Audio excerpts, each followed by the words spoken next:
republic for which it stands, one nation, under God, indivisible, with liberty and justice for all. Roll call of council, please. Councilmember Beverly? Here. Councilmember Jones? Are you here? Councilmember Jones? I'm here. Who's talking? Sorry. Councilmember Cade, absent. Councilmember Hanson? Here.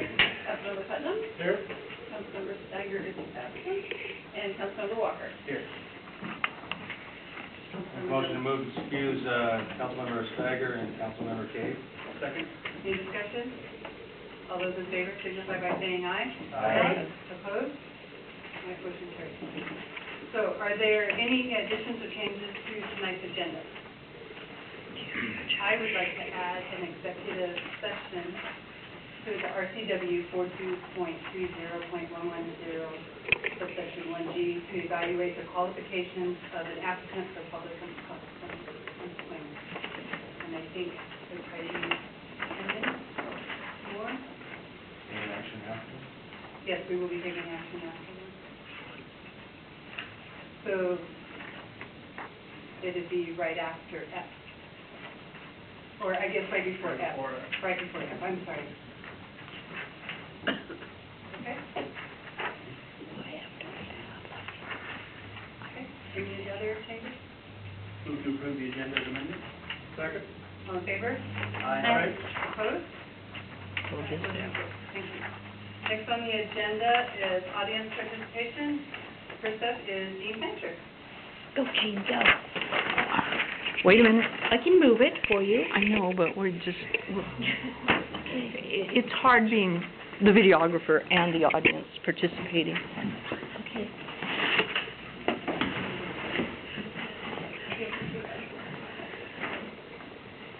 Hi, ladies and gentlemen, Mayor, Council, honored guests. We have show and tell today, and we can just hang that out and let it drape over the podium and put the mouse over the podium. No, I think, yep, that's right. Can everybody see the purple cross-hatched areas on this map of the city? Especially these 4, 1, 2, 3, 4, 5, 6 lots on the West Hill. They comprise Still Passive Park.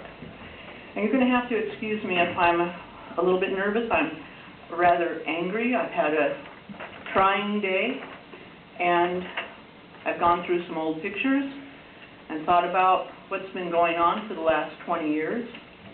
Over 20 years ago, property on the West Hill began to be developed for a pallet plant at the intersection of 3rd and West Valley Highway. Property was sold, it was zoned commercial. It was sold to somebody who proposed a business. The business had restrictions. Unfortunately, the city oversight for those restrictions and for basic things like building permits and setbacks from property lines were not observed. You may have seen on the blog statements about the West Hill Passive Park and intrusions into the West Hill Passive Park with trees being cut, excavations around the stream, the property line fence going down, and that was mostly observed by your park board chair, the park board, and Ms. Hall's husband, who tried to go to the Passive Park, but were met by cones across the road, ropes across the road, no trespassing signs, private property signs. I'm going to pass around a map. Right next to the pink 1 block, just below it is a 60-foot road right-of-way. And if you look at that, you'll see buildings that intrude into the right-of-way. Those have been there since the age of this aerial survey commissioned by the city, 1992. The people responsible for those buildings in the right-of-way are probably the same people responsible for blocking access to the park. I'm going to pass around a photo that has the buildings at the bottom, and you can see the buildings intruding in the right-of-way. And just beyond the buildings, the last buildings on the right side of the picture, actually they're just about the middle of the picture, you can see a wooded area and that is the West Hill Passive Park. And it's this whole section from 3rd all the way up to the top of the hill. The Passive Park was purchased by the city in 2004, or at least one parcel was. It was purchased from me. I inherited it from my parents. They bought it in 1948, that particular block, Lot 5. They kept it basically pristine, didn't cut down any trees to speak of. I was worried that I wouldn't be able to keep the property because of my income, wouldn't be able to pay the taxes. So with a Conservation Futures Grant, the city bought that lot for the Passive Park. 4 of the other lots out of the 5 that I mentioned that show up in the map were either given to the city or purchased by the city on the West Hill. The city has a responsibility to protect its property. The city has a responsibility to drive by it at least once or twice a year and make sure nothing is going on. It's difficult for me, as the informal caretaker, quote unquote, to come down to the bottom of the hill a lot, especially now that the road is closed. And it's just difficult to keep an eye on something that a city maintenance person should drive by at least once a year. You know, does it take the park board tour to come by once a year? Does it see the trees are cut down? To see that ropes are across the road? To see that a private person is trying to restrict access to the city property? When the Scouts were doing work in 2007, I know, 3 minutes, got to be short. They were told not to do any more planting or barking because the water tower was coming down. So they didn't. They went and did something else.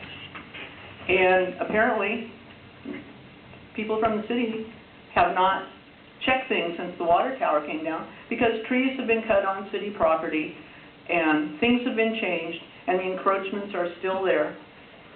And this last business of having the road blocked is just part of a long litany of actions by a scofflaw, or scofflaw behavior, excuse me.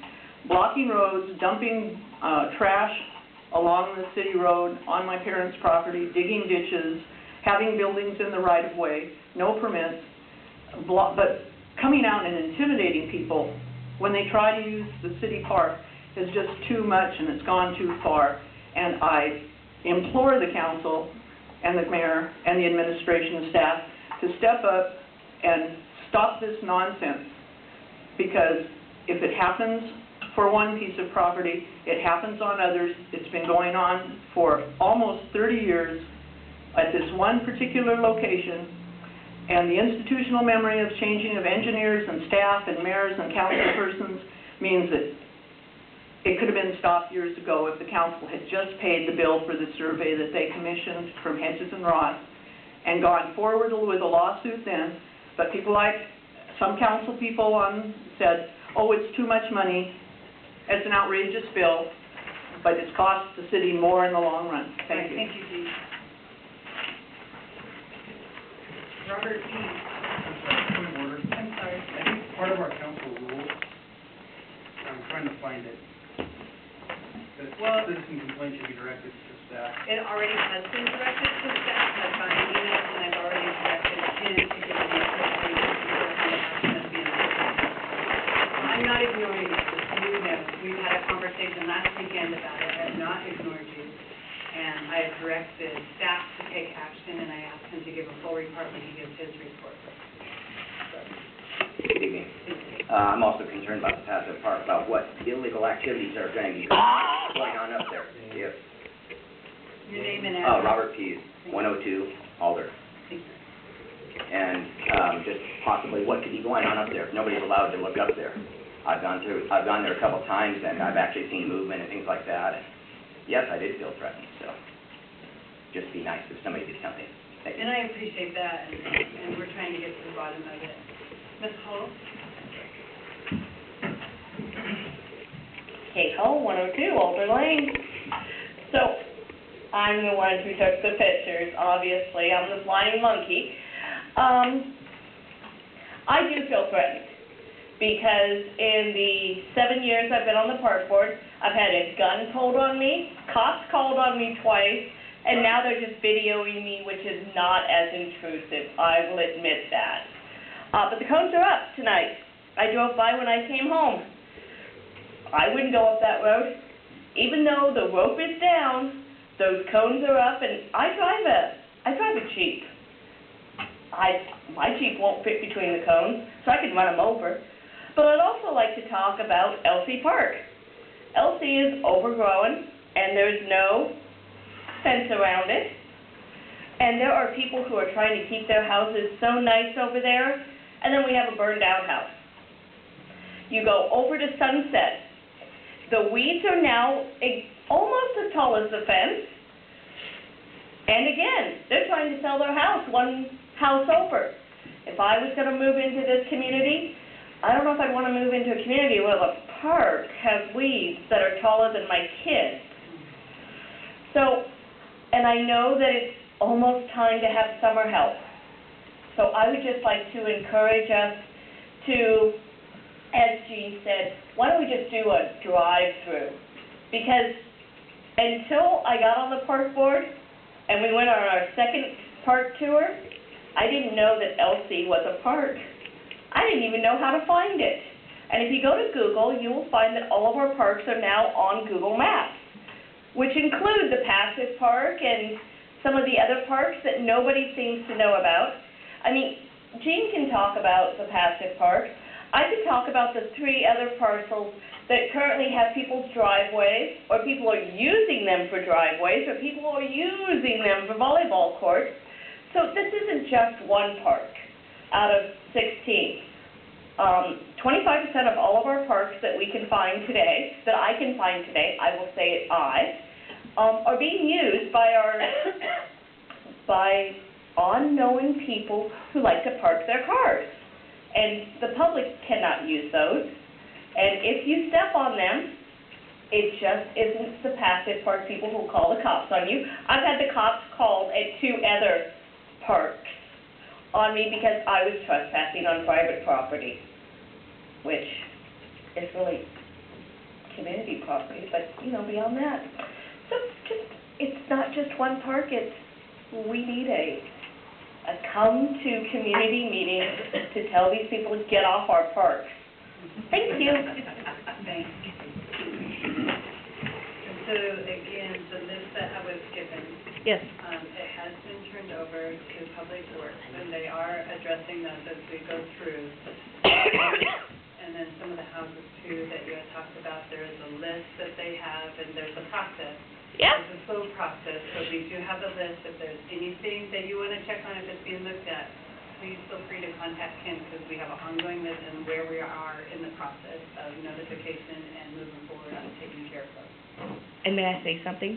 I do feel sorry for Ken because I've probably given him 50 to 60 to-dos. And I understand there's a process. Along with my list? Yes. Okay. So, and I'm sure Ken will make that part of your report tonight, so that'd be great. Thank you. Justin?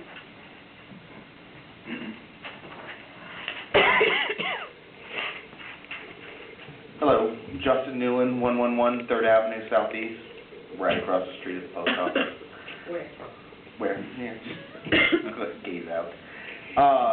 A group of residents have come together to raise some funds for an organization, Always Brothers, which is a 501c that will be making their second 100-mile run through the city on July 26th. On that night, residents will be hosting a dinner and a silent auction to raise money for the educational funds for these children of these fallen soldiers. I've been asked to come to council and request the waiver of the rental fees of the gym and the East Room on the night of the 26th. At the end of at this event, there is a $10 per person, or $25 per family donation for the dinner, yet no person will be turned away due to the inability to pay for their meal. All are welcome. We're hoping for at least 100 in attendance. Doors will open at 6:30. Dinner will be held at 7. We will have the silent auction beginning at 8, consisting of goods and services and some gift baskets that have been donated by those in our community and by some that do not live in our community at all. but just very generous people. Agendas for that evening, we have clearance from Chief Calkins on either an off-duty or on-duty officer that will be on hand. All food workers will have valid handler's permits issued by the county.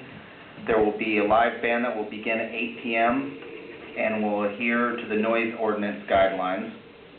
We will all exit the building when we get the word that the runners are in the area to cheer them on to complete the final 30 miles of their run, therefore creating noise all around the city, all around City Hall. Both the gym and the East Room will be cleaned when the event is complete. Any and all food not consumed will be donated to the Terry Home. Also, on July 19th, we are hosting a car wash that will be held at Dairy Queen parking lot with all the proceeds to benefit the above fundraiser. Mr. Jerry Eck of Valley Recycling has volunteered to pay the water bill charges for the hours that we host this event. And we're asking if somebody could please come out and read the water meter before and after the car wash so that Eck can reimburse Tracy Apata of Dairy Queen for those water compensations, or water consumptions. Thanks for the support and the effort. Is there any questions at all?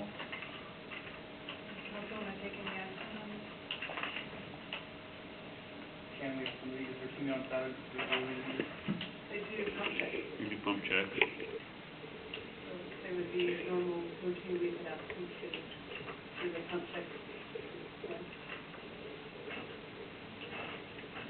We've seen this with the 501c3 we've done this kind of thing before. Right. Personally, I see no risk with it. Using our building and just waiting at the city. It's the all city, all of our community using it.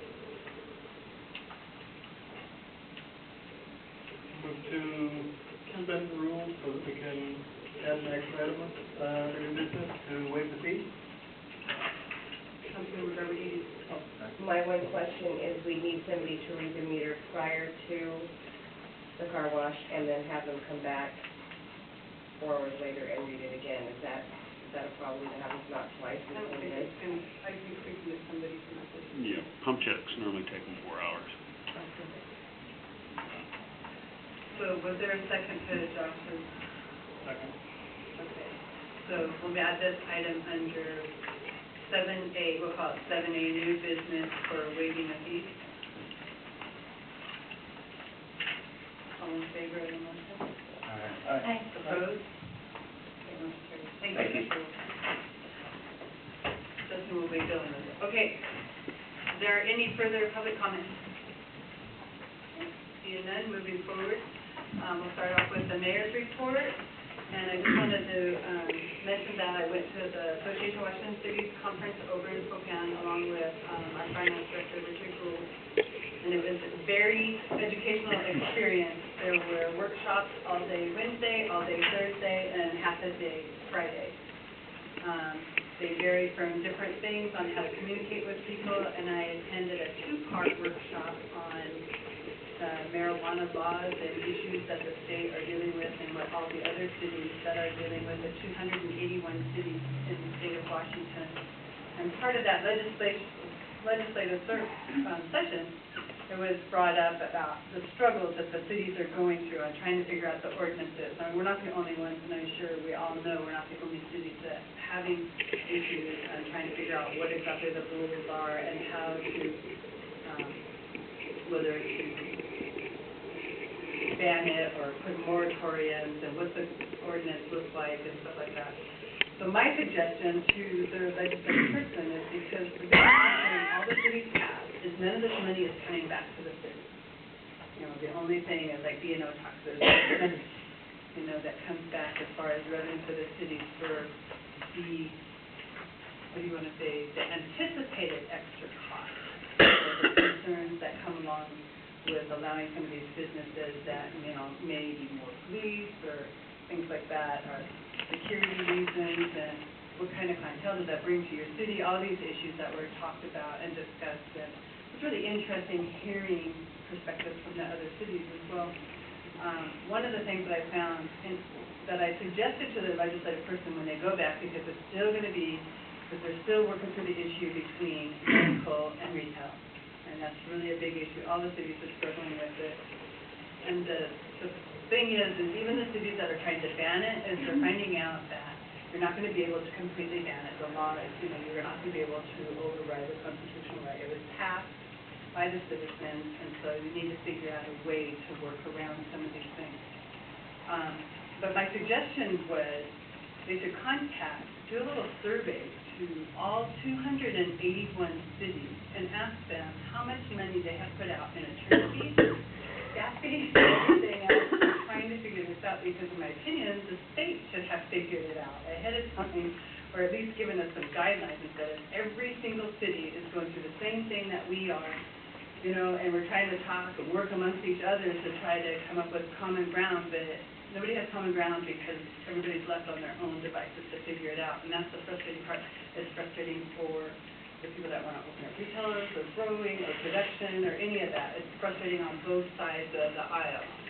And so anyway, it was very educational.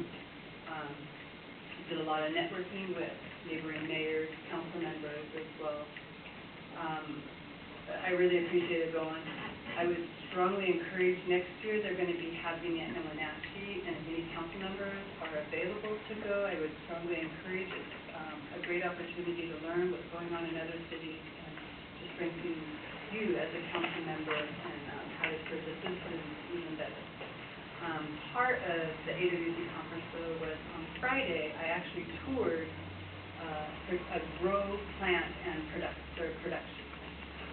It was very educational and walking from room to room to room. This guy is totally open. He's been given his license to produce. He's waiting for his equipment and the final word on the production piece of it, but he can't sell it because it goes to retail and it's not allowed yet. He's just kind of waiting, and it's just, I can see all the frustration, but it was a very educational experience to go through and tour and see exactly all the steps. And I was asking about the chemicals that they're using. They're all organic and they're safe, and the ventilation and all this stuff, all the things that we have talked about and brought up. And it was very educational and how they came up with it. So. Did you smell? As soon as you walked in the door, you could smell it. I felt like I smelled like it all day long. But how was just part of it. How was the exterior building? Did you smell it outside? Couldn't smell it outside at all. Didn't know what the building was. There was no signage. There were bars on all the windows. And there was no sign, no nothing. There was not even the name of the business out front. But you couldn't tell anything. And this was an old pharmaceutical warehouse. So one of the things, the two owners, they were businessmen, they were accountants, real estate agents, those that type of occupations. But the two owners that are doing it, they are very concerned because there is a strong presence, they're in the Spokane Valley, that there is a group that is going to list where their business is located and each stop that they're going to be going, making their deliveries. And so they're very concerned about the safety of their employees. Even the vehicle for delivering to the retail outlets is like a vault. It has to be like a vault and all locked and everything. I was really surprised at everything that they have to go through. But they have, and because it was an old pharmaceutical warehouse that has these steel doors, so their van could go in and the doors would come down, and the inside of the warehouse, this door would come up, they could load up the van, close this door, open this door, and drive out. But again, they're concerned even about their employees walking out to their car, at the end of the shift or something. So it'd be interesting to see how it goes. Huge building, and just all the steps in the process, all the different rooms for the stages of growth, and then the cross-pollinating, and then this one room with just rows of plants with all these buds on it. It was just like, oh my God. It was really impressive. And then where they go and they cut the buds and then trim the leaves off. I mean, all these different stages that they have all set up.